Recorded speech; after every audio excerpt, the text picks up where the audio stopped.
con. Yo le agradezco el hacer contacto con el auditorio. Tomo en la línea telefónica la llamada de la directora para las Américas de Amnistía Internacional, Erika Guevara Rosas. ¿Cómo estás, Erika? Muy buena tarde.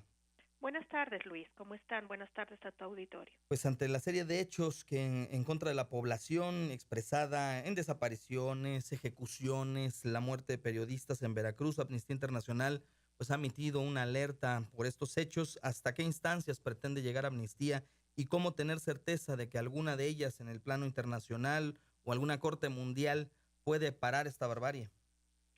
Bueno, así es, Luis. Es lamentable que nuestros últimos pronunciamientos en estos años sobre la situación de México sean precisamente de una alarma frente a una de las peores crisis de derechos humanos que hoy día vive nuestro hemisferio. Estamos hablando de números realmente alarmantes en términos de graves violaciones a los derechos humanos, más de 27,000 personas desaparecidas, docenas de periodistas que han sido asesinados o que también se encuentran desaparecidos, grandes, digamos, y muy violentos acontecimientos que han ocupado los espacios mediáticos, no solo nacionales, sino también internacionales, frente a la situación que hoy día están enfrentando la mayoría de las personas en México. Amnistía Internacional pues ha hecho llamados muy serios ante las autoridades a todo nivel en México para que se atienda esta crisis de manera integral. Por un lado, primero que haya un reconocimiento por parte de las autoridades, particularmente el presidente Peña Nieto, quien se encuentra en varios espacios no solo negando esta crisis, sino además intentando de alguna manera maquillar esta sangrienta ya nota de prensa que está ocurriendo cada día en este país. Así es que Amnistía Internacional continúa sus esfuerzos no solo de hacer llamados al Estado, pero también de hacer llamados a otros estados y a otros mecanismos, ya sea de Naciones Unidas, pero también del Sistema Interamericano de Derechos Humanos, para que se tomen acciones de manera que se garantice que los derechos humanos de las mexicanas y los mexicanos serán respetados. Erika, ejemplos de casos en donde se han cometido delitos de lesa humanidad en contra de la población, pues existen muchos. ¿Por qué en México nada de esto tiene consecuencias? Te lo pregunto porque sucedió en Acteal, en Chiapas, y no pasó nada.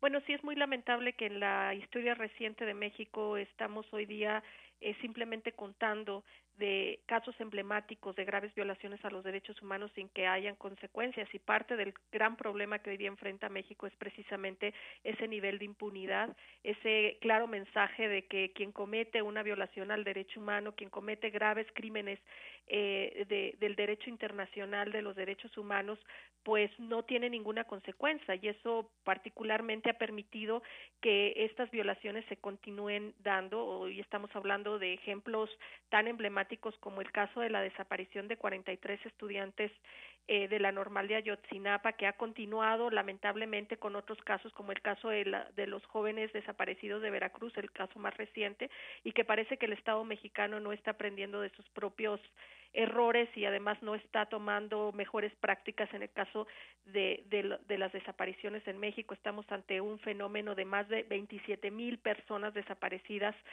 que hoy día se encuentran desaparecidas, un número que ni siquiera realmente refleja la magnitud del problema, porque sabemos que también la gente no denuncia, así es que ni siquiera sabemos realmente cuál es la dimensión numérica de esta crisis de desapariciones.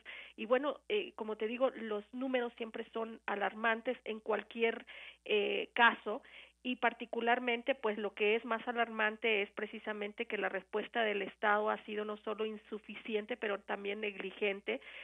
Son muchos los mecanismos de Naciones Unidas, por ejemplo, que se han pronunciado en el último año precisamente para coadyuvar a esfuerzos para que se respeten los derechos humanos, y la respuesta del Estado ha sido de negación, de ataque, de descrédito frente a estas instancias que lo único que buscan es precisamente coadyuvar a los esfuerzos por respetar los derechos humanos.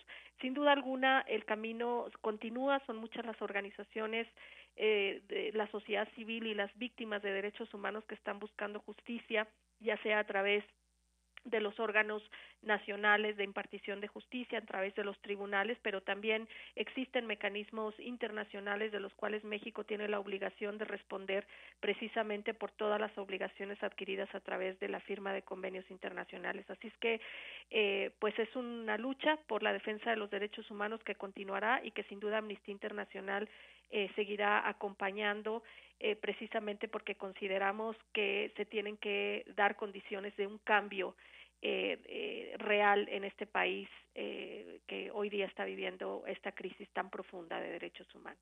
Erika, preguntarte también, ¿esta clase de delitos pueden quedar impunes? ¿Qué tiempo tienen para que no prescriban? Y sobre todo, cómo hacer para que con la ayuda de Amnistía Internacional y otras instancias, pues se logre encontrar justicia? Bueno, los crímenes al derecho internacional de los derechos humanos no prescriben. Estamos hablando sobre graves violaciones a los derechos humanos y crímenes en este contexto que les estoy describiendo. Así es que sin duda alguna hay un camino por andar. Y sí, la búsqueda de justicia será el principal, la búsqueda de que los perpetuadores de estas graves violaciones a los derechos humanos, sean quien sean actores estatales o no estatales, tiene que ser llevados ante la justicia. Pues te agradezco, Erika Guevara Rosas, directora para las Américas de Amnistía Internacional, por platicar con el auditorio En Contacto. Muchísimas gracias y estamos en comunicación. Gracias a ustedes. Muy amable. Una de la